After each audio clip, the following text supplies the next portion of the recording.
Just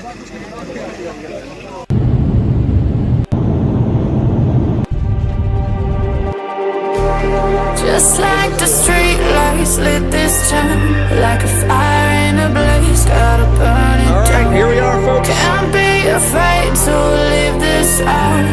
We got this far, don't know how. I see danger in your eyes. They know we'll burn down the night.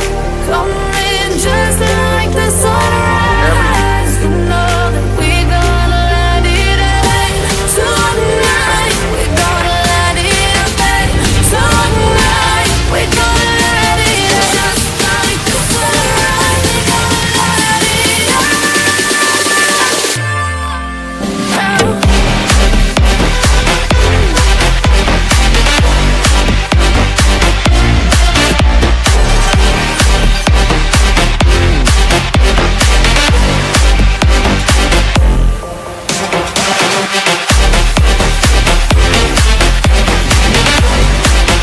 Welcome back once again. This is Chris Report, and he can assure you that St. Simon's down in Boulders.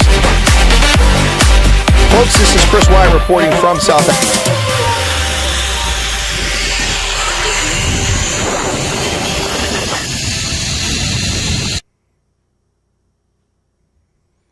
Hello, folks, and welcome back to Chris Wyatt Reports, our continuing coverage of the 2024 national and provincial elections in South Africa. Joined once again today by a celebrity here. So before we get to that, if you watch the opening video, you probably noticed Nas Botha when I was interviewing him in person. Also, you may have seen Monty Jackson, a photograph of me with Monty Jackson, a couple known celebrities in South Africa. But here's another celebrity in South Africa, none other than former soapy star Fatima Abdool, who is the vice president of the United Independent Movement. And we've got her back today to talk about this election. So Fatima, hoe gaan dit? Dit gaan baie goed, dankie, en met jou? Oh, pretty good with me, actually. I just got a shower out mowing the lawn, the backside of the property there. It's not really 40 acres. It's more like a tenth of an acre, but I like to call it the back 40, kind of like the farmers used to do. But welcome back to the program, Fatima. It's been a while since you and I have chatted. Neil and I have chatted several times since the last time I saw you. But in that video, there's a clip of us when we were at the Parliament buildings with the Khoisan chief. If you remember that day, that was a lovely day. Oh, yeah. Yeah, so you're in that part. So you make an appearance in my opening video. By the way, we did not acquire permission from Miss Abdool to use her likeness in the video. I wish I was you who had a shower. I was in the sun the whole day. We were campaigning today in the Sophiatown precinct. That's why I look like this. Gotcha. So quick question. How is the campaigning going? It's going as good as it can with what we have. We don't have much because, contrary to popular belief, we don't have funding from the Oppenheimers and the Ruperts and we actually don't have funding from anybody. So we do what we can with what we have, which is nothing. Well, I know the feeling here. I just ran for office myself and lost badly, and I refused donations because I didn't want people to take a chance. There were too many candidates, 5 candidates for vying for one office. So I said, listen, don't give me your money. I appreciate it. If I win the primary, that means I'll be on the ballot in the general election in November. If I don't win the primary, I don't want you to have donated money and regret it. So all I ask is you to vote for me. And I lost badly. Apparently, now that's all right. It's not the right time. But no, I appreciate and understand where you're coming from. When it takes a lot to campaign, especially when the larger parties are getting big sums of money from the government to subsidize their campaigns. It seems to me to be a very corrupt system. But hey, that's just my view. So it's challenging, as you say. But let me ask you a question. You're the vice president of the UIM, and I've had a little difficulty sorting out and finding where the UIM's manifesto is. I hate that word on May Day, Communist Labor Day, but manifesto is a document term that's used in South Africa by all the parties. And I've had a hard time finding it on the website. The media doesn't give much coverage. So I believe I know what it is, but for the audience, can you tell us where the UIM stands on these issues? And I know this because Neil and the UIM was the first party to launch the 2024 election campaign last year. And I covered it live there at Tygerberg. So that was when they launched the campaign last year. But I have a feel for it. So for the audience, could you tell them a little bit about where the UIM stands on the major issues? Well, you're going to have to point out because there's so many major Okay, issues. let me just say about the manifesto. let me just I'll pick an issue and go that way. How's that? Is that better? That's fair. Okay, what Yeah, about that's fine. corruption? Well, that's one. We've got five. We call it the 5 C's. Corruption is number one. When we eradicate corruption from the top to the bottom, it just needs to happen. I said on another interview yesterday that the Zondo Commission made all these findings and they found out who are the guilty parties, etc., but nobody has gone to jail. So stuff like that really needs to be addressed, where people that are found guilty, people that are being suspended with pay and all of that, it just needs to stop because it causes a ripple effect. It causes some Africans to think that it is fine to be corrupt. If the head is not chopped off in terms of corruption, then it's just going to escalate and it's going to filter down. So things like that we are looking at, and also bringing back systems that used to work, man. They were the Hawks. It used to work. The Child Protection Unit, it used to work. And when these guys took over, they just disbanded all those entities, maybe because it made it easier for them to be corrupt if those entities are gone. But all those, like the commandos, the guys that were on the street looking after the communities, etc., those entities just need to return. Now, you know what? There's something. It's. I don't know if it's ignorance, but the current government governing party tells people that if they don't win the elections, then apartheid is going to come back.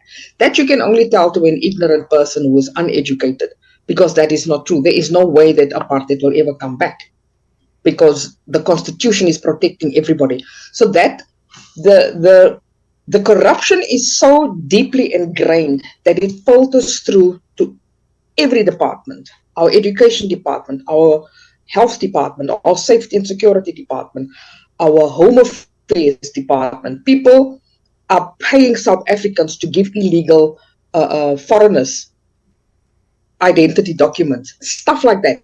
So if I wish there was just a button that you can press and then all the corrupt people must just disappear. Well, it'd be nice if you could push a button and make that happen. That'd be pretty incredible. But Fatima, you've touched on a few things here, and let me ask a few questions specifically about that. So corruptions, you really touched on the security cluster, talking about the commandos dissolvement, the 178 regiments or 168, whichever it was, about 15 or 18 years ago now, which has been disastrous for rural security. They did a lot of coordinated search operations, Mandrax and Daga and all these other things they seized. Plus, they were there to respond to rural crime, which is all gone now. So the commandos, you talked about that. Of course, the police probably need some work too, to say the least. But what about lifestyle audits for politicians? Is that something the UIM is in favor of? Absolutely. Absolutely. And not just the UIM as a political party alone, but the cluster of the MPC, the Multiparty Charter. That's one of the things that is on the table, to say that lifestyle audits needs to be done from top to bottom. Well, we should probably mention that before we continue with the corruption topic. And that, of course, is that last year at Emperor's Palace in Kempton Park, the Multiparty Charter was established, and the UIM and Neil de Beer were founding members of it. And so you guys are a part of the MPC. How do you feel that's going for the UIM? Is it helping out? Yeah, it has helped us a lot, because we are a fresh party. I will never say we are a small party. We are a fresh new party, and we were able to rub shoulders with the people that have been in politics for a while, and we learned a lot. We saw a lot, and we also saw what not to do, and it also gave us a good platform to be seen, to be heard. If we were not part of the Multiparty Charter, then we would never have airtime on your normal media platforms. But also the fact that we have positioned ourselves with a group of parties that says that we want to oust the current ANC EFF cluster out of Parliament.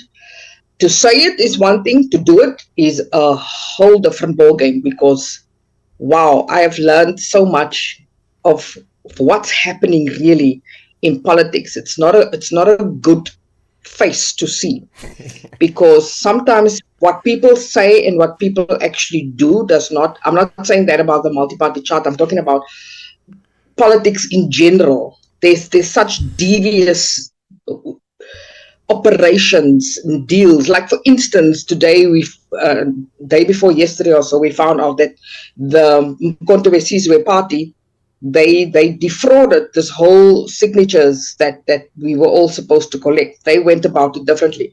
Whether there's consequences regarding that, we don't know. But those are the things that this South African system has been enabled and perpetuated stuff like that to actually happen. A few days ago, conveniently, the IEC, one of the IEC officers, there was a break-in. Now, when I hear something like that, there's a lot of question marks. Why break in now, IEC? Why don't they have extra security measures during this time? Because the public already suspects the IEC of being a part and parcel of the ANC. So, and I actually mentioned it at the IEC pledge ceremony, whatever I said. We see you as puppets of the ANC. So you need to redeem yourself and see to it that this is really going to be a free and fair election. Well, I can't disagree with you. My experience with the IEC has been not directly with the IEC, but as a third party helping the Forum for Democrats, a small Tswana-based party in Zeerust, get into office in the municipal council there.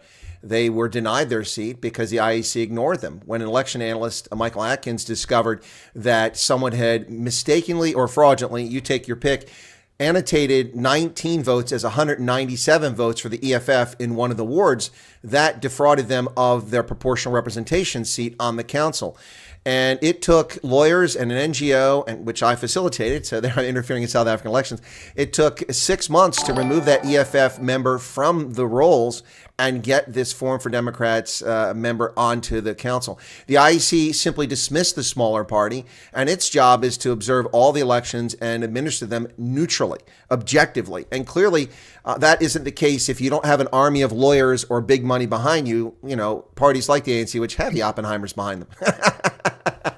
But yeah, so Exactly. so that I'm with you. But hey, listen, it's not South Africa. It's not unique to South Africa. Politics is dirty everywhere.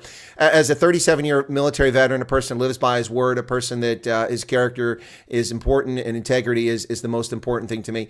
I entered a race and I left it with my integrity intact. I can't say that about one of the candidates who cheated, broke the law, got away with it, and then boasted about it. It's just really, and these are all supposed to be conservatives in the Republican Party. It's not just South Africa, it's all over. And this is a reason why so few good people like yourself and myself actually run for office, because it's a nasty business full of nasty people who play for blood. They play for blood. Yeah. But okay, so we talked about corruption a little bit. Let's talk a little bit about economic development. I mean, this is a major problem for South Africa. It has never achieved the level necessary to lift the majority of the population out of poverty since 1994. In order to do that, South Africa has to have 6.5 to 8.5% sustained GDP growth year on year for at least 10 to 15 years. We had a brief stretch under Thabo Mbeki where it got 6.5 for 1 or 2 years, but it's never gotten there. So what can the UIM look at? What are some policies in your manifesto to unleash the potential, the human capital, and the resources of South Africa? So let me start with a little story that I experienced this morning when I was campaigning. There was a lady selling, we call it magunya, fat cook, on the corner. That's her only livelihood. She's got 3 children, and that's the only way that she can make money for her family and so on, sustain herself. Then there were other guys standing around, all of them unemployed. Okay, today is a public holiday, but in general, they are unemployed. Then it dawned on me, and it's been there lingering in my mind, that the number of poor people, the number of unemployed people has increased the past 30 years. The middle class is busy disappearing and they are going into the poor zone. Then there's the chronic poor people. They just don't get out of poverty. One day, if this country is not saved economically, the people that are poor will start moving into the streets and the houses of the people that live in estates with their beautiful security gates, etc., etc. And those are the people that are apathetic towards this whole political scenario and economic development. They think they are safe. Now, I am telling you now, they are not safe, because if poor people are hungry, they will move into houses. Doesn't matter how many security guards you have there. If a mother is hungry and she wants to feed her children, she will walk through guns blazing, right? So the first thing that we want to establish, it starts with education. Because once again, the ANC government has seen to it that our children are so undereducated. They are left to pass matric with a 30% pass rate. That child cannot compete with a child that has got 90%. So a lot of children are unemployable. So we start there, because they've got something called the New Employment Equity Act, which says that certain jobs is only for African Black South Africans. There's the divide again. So Indian, white and colored, there's no jobs for you in those industries. However, that African child is undereducated because he does not get proper schooling. They don't have schools that are functional. The teachers are dysfunctional, etc., etc. So there is where we have to start. Number one. Then when people are educated and they can compete with one another in terms of jobs, then it's cool. But the industries, the economical situation is very bad, because foreign investors, foreign companies, etc., are pulling out because of load shedding. Load shedding is damaging people's businesses, and they are shutting down. About 138 companies shut down last year. And yet you will find that ANC people are saying, no, we will create 300,000 jobs. How? I don't know. Oh, I forgot to mention the following. There is now this new thing where they say that children can leave school in grade 9. Now, grade 9 education, you can't do anything. You can sweep the streets and you can clean houses. Does that not sound like Bantu education for you? That is the system that was perpetuated by the apartheid government, and yet this so-called democratic government is doing exactly the same. So back to the economic development. If we have strong candidates, strong talented people going into the workplace, 100%. But we also want the industries to go into the communities where the people live, because a lot of people that are living in rural areas, they struggle to get to work. Then they don't get work because they are too far from work. So we are saying that let these big companies that are still existing start satellite companies close to where the people are. That will cause economic growth, etc., etc. And exactly what India is doing. Look, India's got a lot of people. Then there is poverty, but they manufacture and produce almost everything. They export more than they import. South Africa must get to that point where we start exporting more than we import. This Chinese takeover, and I'm saying it like it is the Chinese takeover. A lot of factories had to shut down. People are without jobs, and these Chinese people are just coming in here with a stinking attitude, and they have taken over our economic development, etc., etc. But it's because it's from the top. Agreements that was made with the government, president, and whoever is in charge. So all those things has to be rectified first, but we're starting from the bottom. And also new negotiations with new companies that wants to invest in a fresh South Africa. They will not invest right now while this current people are still in charge. I don't even want to call them leaders, because they've stolen from us. No, they're definitely not leaders. They're kleptocrats, to say the least. But, you touched on a subject that very few people in South Africa are talking about in this election, and that is the Chinese invasion of South Africa. This really started in earnest after the ANC came to power. It gained traction after the expiration of the multi-fiber agreement in 2005-2006 timeframe, when over 300,000 textile jobs in Southern Africa, most in Lesotho and South Africa, vanished overnight. It used to be that 90% of the shoes and 80% of the clothing sold in South Africa was manufactured in South Africa. That is not the case today. Only something like 20% of the shoes sold in South Africa actually manufactured in South Africa. And I think maybe a third of the clothing is actually from South Africa, and that might be generous. So, I mean, you're right. The Chinese, that is interesting. But you may be surprised to discover, Fatima, that I'm actually in favor of BEE. Did you know that? Tell me why. Well, because... No, because BEE should be adult education, the basic education enhancement for all those who didn't really pass high school. Correct. Basic education enhancement. There should be a free taxpayer-funded program for all the kids who were defrauded in their education, thinking they have an education and a degree, with 36% in chemistry, 45% in maths, and 43% in Xhosa, because Xhosa was their first language. That's not passing.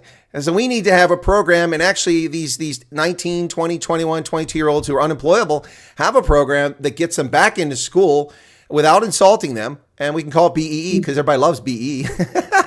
and then give them a stipend as well, so that they have a little bit of living expenses. That would be costly, but for the economy long term, I think it dovetail very well with what you're talking about. We have two generations of South Africans that are undereducated, consequence of the ANC's failed. Cyril Ramaphosa loves to say that Bantu education was worse than no education at all. I agree 100%. ANC Bantu education is worse than no education at all. What would you say about that? No, absolutely. Part of our manifesto is actually that children for primary and secondary school get free education, especially in our government schools. Upskill the government schools first. You will not believe it. There are schools that don't have basics like toilets and class. Oh, no, Fatima, I'm well aware of that. I'm one of the people that comments frequently about the horrific death of children suffocating in pit latrines. A 3-year-old in a kindergarten crash in Eastern Cape just died on April 19th because he fell in a toilet full of feces. No one observing a 3-year-old going to the toilet, and going to a pit latrine. What is wrong? There are 400 schools in the Eastern Cape alone that do not have abolition units 30 years after the ANC took over. Exactly. And also this Bella bill that they want to pass, where they say that if a parent fails to enroll their children in school, they will get 12 months jail time, etc., etc. Instead of saying, if a parent is unable to enroll their children in school, go and investigate why. Okay, economic situation, right? We will sponsor the child to go to school. That's not part of the Bella bill.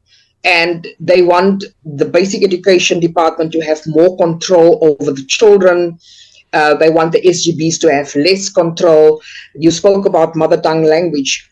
What they do is not mother tongue language. They go to an established school that is maybe, for instance, Afrikaans speaking in an Afrikaans area, and then they want to enroll as many Sotho children there, and then they say, okay, now the first 4 years, these children must be educated in Sesotho.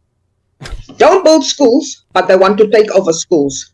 Don't build hospitals, but they want to tell people that, when the NHI is passed, you can go to any private hospital and you will get help. Now, you see, this angers me a little bit because it says to me that these people, and I'm talking about the ANC leaders, are undermining the intelligence of the people. They can do that because they have seen to it that our people remain ignorant in the slums, not educated, etc., etc., and then they can sell things like that to the children. So I agree with you. The basic education, enhancement. Basic education enhancement. Yep. that should definitely be rolled out. I think we must steal it as the UIM, and just make. It's okay when the Oppenheimers start to fund your party. I'll take a consultant fee. Also, I'll never get paid. No, I'll never get paid for my idea. You did say politics was a dirty game. Oh, it's a dirty game. It's a dirty game. All right. Hey, folks, you're listening to Chris Wyatt Reports. This is the Indaba Africa channel, and this is continuing coverage of the 2024 national elections and provincial elections in South Africa. And I guess we have to say regional, too. That's kind of weird. 3 ballots this time around. It's confusing all voters, no doubt. But my guest is the vice president of the United Independent Movement, the UIM, and that is none other than former soapy star and celebrity Fatima Abdool. And Fatima and I are talking about some of the issues the UIM is concerned about. So we talked about a little bit about corruption. Let's talk a little bit about, well, let me see. There's so many issues here. What about gender-based violence? Now, that is a huge issue. You know, almost every police station in South Africa has got a board that says fight against SAPs. Fight against SAPs also. Fight against GBV, etc. Stop GBV, etc., etc. And yet, a lot of the members within SAPs are guilty of gender-based violence. So the ANC likes to roll out things. They like to roll out concepts, but they don't really know how to apply it. One of the ideas in terms of GBV is an awareness creation, not amongst women, because it's lopsided. More males needs to be made aware of the pandemic of GBV, so that they can be aware of the fact that if a woman is in distress and she's getting help, it's not a joke. She needs actually a male to assist her, etc., etc. Awareness creations on a daily basis in schools, community halls, etc., etc. in terms of what people's rights are. There's people that are doing workshops in self-defense, which is very sad, because now you have to learn how to fight to survive. It's like you are in a war zone, which is actually the situation. But I am sick and tired of marches against GBV, because it seems like each time people start marching against GBV, it's like a message to people that are guilty of GBV to just nick someone again or murder a woman. The reason why there's so many cases reported and unreported is because there's no consequences. The biggest problem in South Africa is there's no consequences. I feel when a man is guilty of GBV, his picture must be posted on every single platform to say this man is a woman beater. And if a woman does the same thing, same applies to her, because these perpetrators, they are in hiding. Nobody knows about them. He goes from the one relationship to the other relationship and does exactly the same. Same as people that are guilty of pedophilia, raping of children. People must know they must be jailed, but they don't get to that point.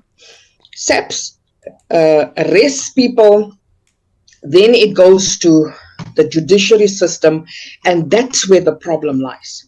Now there's suddenly no proof. All of that docket disappears because the person pays someone off and so on. So it's a vicious cycle, Kirsten. It just boggles my mind that we in a democratic South Africa still sits with that type of problem, because everybody's minding their own business. Yeah. Everybody's just in survival mode, and you hear a woman screaming and a child screaming that you just feel, oh, let me not just get involved. And that is the morality of the community needs to be uplifted as well. No, I'm with you 100%. And in the 21st century, it's even very disheartening, the behavior of so many humans, people videoing people drowning in flooding in Kenya, just filming it instead of trying to lend a hand or assist. It's a sick world. But there's a point you touched on here, and I'd like to add something, get your thoughts on it. But you're basically talking about shaming, embarrassing the perpetrators, and punishing them. And there's no consequences. Yep. That's the bottom line. When you can get away with it and there's no consequences to it, you're just not going to stop. But here's the point I want to bring in, and I like your thoughts on this as a woman. So when this topic comes up, because look, it's certainly not unique to South Africa. Gender-based violence is horrific in India as well. You mentioned India earlier. I mean, they murder girls after raping them. Same thing in South Africa. And we also have plenty of rape here, unfortunately, in this part of the world, of men and women, but especially women. But the thing that I think is important here is that we often hear that this is a men's problem. It's not a men's problem. It's a societal problem. We're raising kids that don't respect human life and devalue others. And that is the root of the problem. There was a time, whether it was based on faith or it was based on iron-fisted rule and discipline, whatever it was, when people respected their elders, when people didn't talk back to adults, when kids did what they were told, they learn to behave themselves, they learn to respect the value of life, the dignity of life. That seems to have gone completely out the window in much of South Africa. To me, that's heartbreaking because South Africa is such an amazing country of so many wonderful different people, and it's such a kaleidoscope. But to see this perpetrates across so much of society, not just one segment. It's really sad. But would you agree or with my point that it's society's role? Because mothers raise those children that become rapists and spousal abusers. They had mothers. I mean, none of them don't have a mother. Now, they may not know who their father is, but they had a mother. So I'm not blaming women, but what I'm saying is that we all bear responsibility and society has to fix this. What do you think? Absolutely. Just on the fact, on the previous point on naming and shaming and posting people's pictures, South Africa's got something called the Poppy Act. The Poppy Act actually protects perpetrators because now suddenly someone has the right to say, you don't have permission to post my picture. You see how there's just systems that is blocking people or good citizens from getting justice, and the perpetrators are always protected. Morality has gone down the drain. There's a saying here in South Africa, and actually we as the UIM also used to say it, and I realize it is wrong what we are saying. Saying that we want to bring God back to South Africa. We want to bring God back into the family, back into the schools, in the workplace. God never left. God has always been in the same place where he's always been. He's always been God. It is us as human beings. We turned our backs on God. When this country changed and they said, no, religion, it's going to change. We must accommodate everyone. I am absolutely for cohesion of faith. If the Muslim wants to pray, a Hindu, blah, blah, blah. But they've also bring other stuff in. Witchcraft, Satanism, everything that is dark and evil and is ungodly. That is why nurses don't care about patients in our hospitals anymore. They will let someone die. They don't have a heart. They don't even care about the oath that they took. It's only a person that is godless that will not worry if a mother who is in distress, who's busy giving birth, that nurse will turn her back and actually wish for that woman to die. It's only when you are godless that you will turn a man away, a 71-year-old man who's supposed to get an open heart operation, and you will turn him away because he's 5 minutes late. It's only when you don't have God in your heart. So I say the people of South Africa, they need to turn their hearts back to God, or else we will go down the drain. And unfortunately, I have to say the following. You might agree or not agree, but I feel that there's a huge negative influence coming from the USA, especially from the entertainment segment, because our people emulate everything that comes from America. They all want to be Americans. They want to sing like Americans. They want to behave like Americans. We even have gangsters called the Americans. And all they do is adopt the negative from America, because there's a lot of positive in America. I'm saying, look at the positive. Take the positive from America. Why are you latching onto the negative? So that social media influence is also huge in South Africa. And it's like people have become sheep. They just follow whoever they want to follow. Well, Fatima, you won't find disagreement from me, and my feelings are not hurt. I believe in the truth, and America does export a lot of negative things. I look at the crap that Netflix and HBO and the networks put out there, and now with their woke garbage, I mean, they're distorting what the world really looks like. South Africa is a majority black nation, so if you found the majority of people in commercials to be black, it wouldn't be odd. But black folks make up 12.5% of America's population, but 90% of the actors in our commercials. And now they're making up over half or 2/3 of the actors in our shows. That's a distortion of reality. That doesn't help anybody. and nothing against the actors. I mean, but that's just a distortion. And America is exporting things that are simply unrealistic and untrue. And that's a mild example. You're talking about the gangster rap and things like that, the drug culture. Yeah, no, it's look, we're guilty of that. That's a fact. It cannot explain that away. Cannot dismiss that. You're 100% correct. I mean, I see South Africans wearing New York Yankees hats. They don't even know what the symbol means. They don't even know that N and Y means New York, and they're walking around because they see Derek Jeter wearing it. That sort of thing. No, it's American pop culturalism has really had a positive and a negative impact on the world, and you can see it play out every day in South Africa. I mean, quite frankly, South Africans love KFC. I don't really get that. I don't. I don't like chicken licken either, but anyway. So, all right. So let's go a little bit further on that and the issue of violent crime, which, and I'll talk about a couple places because someone in the chat's going to go like yesterday, why aren't you talking about this? Why aren't you talking about that? So let me just throw a few things in there so that we cover it. You can address them as best you can or you'd like to. First off, the horrific crime that we find in townships that's been going on since the late stages of the apartheid era. I mean, this was literally playing out in Soweto and Alexandria back in the 1980s, mid-80s, and continued. And then, of course, the ANC murdering and necklacing 20,000 Inkatha members in KZN. This may have slowed down, but it's picked up and it's reaching a crescendo now 30 years into this. 90 murders per day is what we're up to in South Africa. That is 4 times the number of murders in America, a country that is 6 times as large. That's insane. So in this past weekend, I think it was Lucinda Evans was speaking at a forum there in the Cape Flats, was angry and was addressing Fidel Adams like it's his fault. It's not Fidel Adams' fault, but addressing the panel, he answered and talking about gender-based violence, but also about the murders. 48 murders in the Cape Flats in a single day. I mean, who can even keep track of that? And I think you've touched on one of the problems. There's no prosecution. See, here's the thing with South Africa. If you commit a crime, the chances of being caught are minimal. If you get caught, the chances of being charged are not great. If you get charged, the chances of getting to trial are small. If you can afford bail, which is usually a joke for most criminals, then there's no consequences. The people who commit crimes, the incarceration rate for those who actually commit the crimes is infinitesimally small. Now, we're talking about the Cape Flats and also Alexandria and places like that, and township violence, Shushuguvwe there north of Pretoria. I always pronounce that wrong. That's the one near the meteor crater. But those places, it's absolutely horrific. But it's not just there. In the rural areas, we see farm workers, farm managers, farmers brutally attacked and robbed. Some of that is crime of opportunity for robbery, but some of that is clearly syndicates working together. I mean, you don't have cell phone jammers and body armor and night vision devices to raid a farm if you're just a guy looking to rob somebody. So this crime is pervasive. It's everywhere. The taxi wars, that's another thing. Murdering people in broad daylight. Nelson Mandela Bay, people walking down the street with an AK-47 and executing people in cars. Disregard completely for all the civilians walking around the street. It's shocking how dangerous South Africa has become. And it's not just those places. You go to upscale neighborhoods in Pretoria and Sandton City, and these murders occur as well. It's just they don't get as much publicity.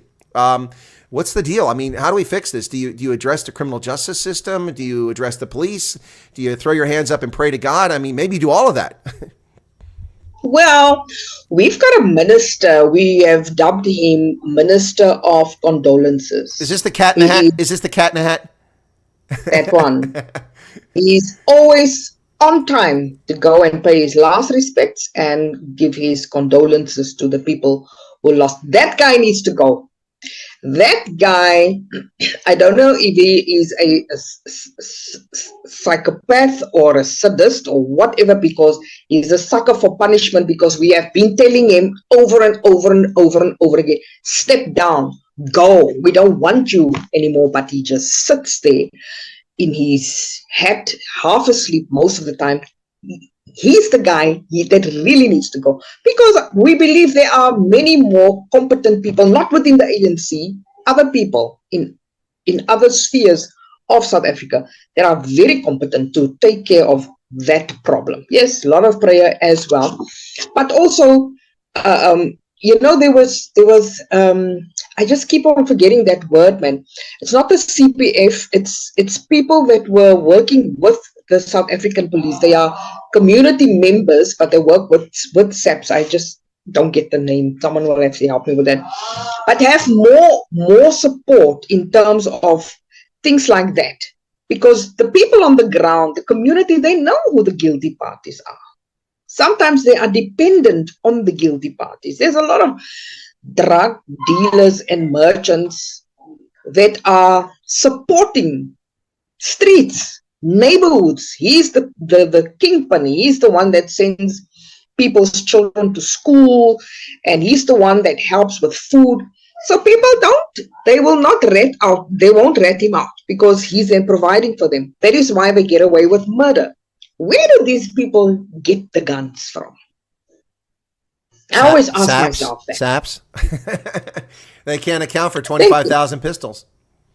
Thank you. So it's like a losing battle. That's why I'm saying he needs to go first, because when you get rid of the filthy head, all the cockroaches, wrong word, all the rest of the filth will get out because they will be flushed out. Do you know that there's more than 10,000 SAPS members that were found guilty of some sort of crime, whether it be rape, murder, robbery, you name it? They are in the SAP system. Now, does that make sense to you that a minister still keeps these people as members? They just never get fired. And if they do get suspended, they get suspended with their salaries. I feel if people are found guilty of all these things and they don't want to send them to jail, they need to lose their pension money. They need to lose everything and feel the punch of what they have done. So Fatima, let's shift gears a little bit and talk specifically about the UIM and the time we have left here. So you're still in Gauteng, correct? Yes, I'm in Gauteng. And are you still in government right now? Yes, I'm in local government, city of Joburg. Oh, that's a special place. the circus of Joburg. Yeah, the circus doesn't have to come to town. It's just at the municipal council meeting every time. I mean, I'm sorry, I can't help laugh, but it's Joburg has been crazy. I mean, it has to be. We talked earlier, you talked about politics being a dirty business. I mean, you're getting a master's degree or a PhD in that sitting in the Joburg City Council. I mean, that must be a clown car show and a half. You know, sometimes I walk out of there completely, I feel disgusted and I feel dirty. I feel it's like I need to go for exorcism or some sort of deliverance. Demons need to be chased away from me, because that's the enormity of the filth. Because the human beings, the counselors, the people that are supposed to be public servants, that are supposed to come together and say, guys, this is the problem in this ward, in that ward. These are the needs. What can we do as a council of 270 councillors? What can we do to improve the lives of these people? Let's get solutions. No, what they are doing is fighting one another. And I get so angry because I'm thinking, you don't get it. There are people that voted for your party, that voted for you to make their lives better. You don't even... It's about your party. It's about my party is better than your party. This is what my party did better. And then they start getting personal. They want to get violent. They want to start beating one another. And I'm thinking, but don't you have children? Don't you have a dignity? Don't you have self-respect? Those are adults. Those are leaders. And that's the way they act. So many a times I thought to myself, is this really worth it for me to come and sit here for hours and listen to this rubbish coming out of people's mouths? I miss my aftercare children that came to my class every single day. At the end of the year, I know those children can read and they can write and they can do a speech, etc., etc. But sitting in that building with these individuals doing, look, there is good. 3%, I think, but the rest for me, it's just utter rubbish. So tomorrow we have the State of the City address. The mayor is going to do his speech.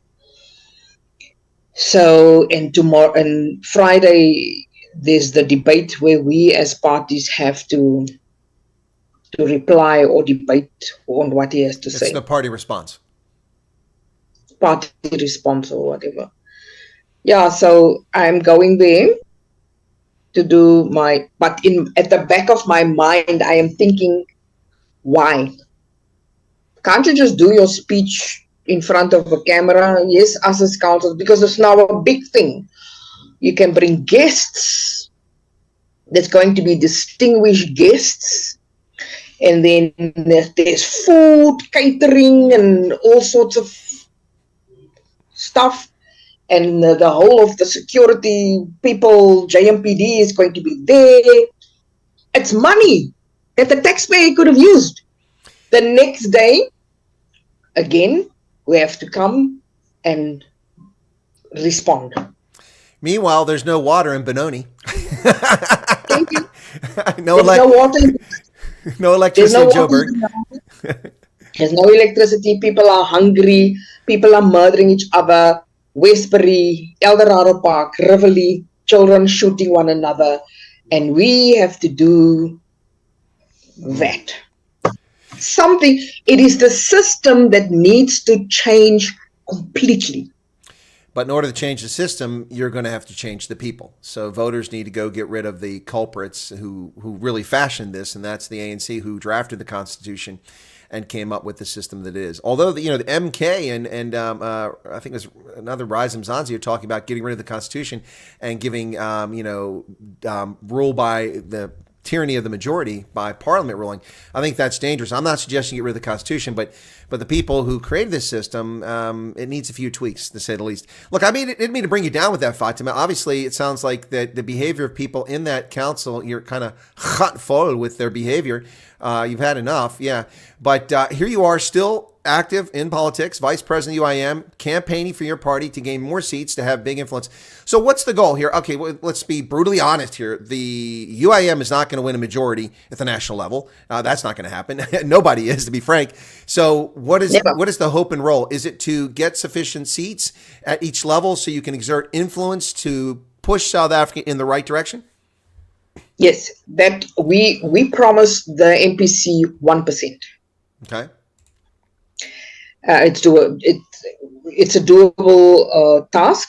1% means at least 3 seats. So that's what we are working for every day, day and night. And it has also dawned on a lot of people that jy sit die pot mis as jy dink jy kan net online campaign. You sitting the pot mis if you think you can only campaign online, because social media is misleading. You will get 2 million hits or 2 million votes on a specific video. It does not mean that 2 million people like you. It does not mean that 2 million people is going to vote for you.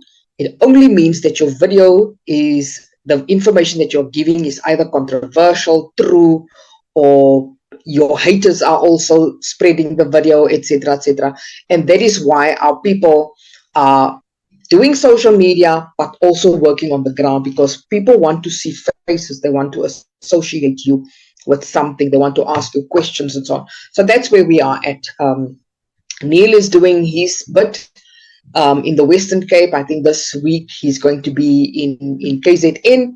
While he's there, I am this side, because we realize that we can't all be at the same spot at the same time. We have to spread out and do different things in different areas to have a bigger impact. Well, that makes a lot of sense. And, it's one of the criticisms I've had of the Democratic Alliance. They have some very talented leaders, Chris Pappas, you've got Retief Odendaal, you've got several other very talented DA leaders, but the only person you ever see is John Steenhuisen at the national level. It's like, but it sounds like your party is being a bit wiser with your leadership, going different locations so you can engage people in different places and take advantage of the resource you have. That seems to be a smart move. So it's interesting. So Neil is in KZN. Now, I'm going to ask this question very quickly. I'm not sure why. I don't know why, and I'm not going to delve into it, but it's interesting. But colored folks seem to love Neil. He's really popular with a lot of colored South Africans. I don't know why that is. Maybe he just resonates with them, just his personality, or I don't know. But not a lot of colored folks in KZN. So it looks like you're striking out, trying to build a broader support base than just Western Cape coloreds. Yeah, so we campaigning not specifically for in the colored areas. Like today, I was not in a colored area. I was in a very mixed metropolitan area, because our constituency is mixed. It's colored, white, Indian. So where Neil is going this tomorrow is to the predominantly Indian area, because we've got Indian followers there. Our councillor Jay is in the Durban City Council. So Neil is going to go there, and they've arranged for events and so on for Neil to address the people. So we are quite diverse. A few days ago, we went to Orange Farm, and that's predominantly black. So we want to be as inclusive as possible, which is a mammoth task, because people are conditioned that specific parties are for specific nationalities or race groups. We want to move away from that, because we really want to be an inclusive party. Well, I appreciate that, and I find that quite refreshing. The DA for years has been called the White Party, which is nonsense. The majority of its voters are actually Western Cape coloreds, even to this day, although they're losing a bit of support there. But that's simply not true. And the ANC has eliminated almost all white and Indian faces from their senior ranks. I mean, they used to be very, very diverse party, but look at their top 200, and they're almost non-existent. It's crazy. So it's good to see that refreshing approach. Fatima, we've got just a couple minutes left here. So I am waiting my passport, anxiously waiting for it to come back from the passport agency, and they're taking their time.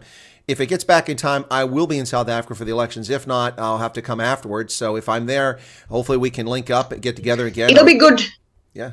That'd be great. So I'll do some on-the-ground reporting if I get there early enough for campaigning. If not, I'll just be covering the election and the aftermath. This will be the most consequential election since 1994. That is a given. The ANC will be below 50%, and we'll need a coalition partner unless it's driven far enough down. And the rise of MK might just do that. But hey, MK and EFF are just extensions of the ANC, so let's not forget that. But let me give you the last couple minutes here if you want to share something with us. Maybe get people to come to the standard of the UIM and vote for your party on May 29th. So the floor is yours, Fatima Abdool. Yes. Now, first of all, I'd like you to be and many other international observers to just come and see what is happening, so that everybody that is participating in the elections, all the parties, IEC, they must know that there are people watching them.